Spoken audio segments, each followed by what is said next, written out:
Македонија има сериозни шанси да се избори во трката за позицијата генерален секретар. Земјава веќе имаше председател на Генералното собрание и председател на Економскиот совет. Можеме да веруваме дека тоа можеме да го сториме и за функцијата генерален секретар, изјави македонскиот кандидат за генерален секретар на Обединетите нации доктор Срџан Керим во неговото гостување во отвореното студио на телевизија Нова.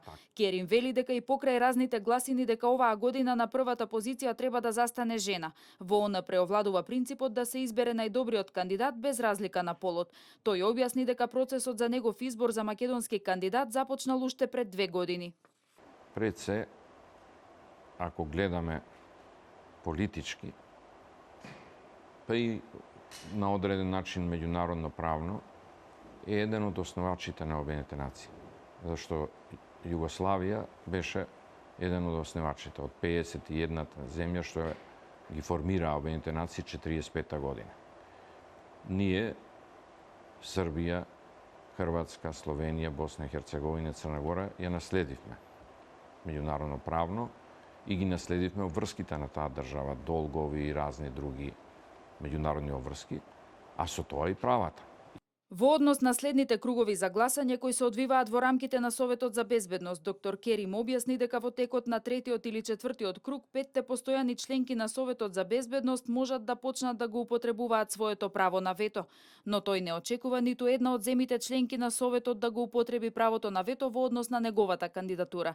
Керим потенцираше дека позицијата во ОН не значи дека избраниот е генерален секретар на светот, туку на меѓународната организација. Им е потребно отворање на нови хоризонти.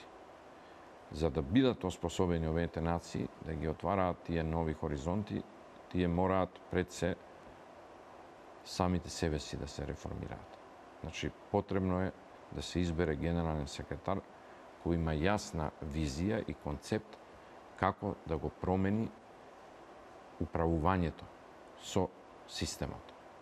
Во однос на политичката ситуација во земјава, Керим вели дека она што е битно за оваа криза сега е што побрзо да се направи договор, да се организираат избори за да имаме една призната легитимност на власта, затоа што целиот свет не наблюдува. Знам дека со тие избори повеќе прашања ќе се решат и дилеми.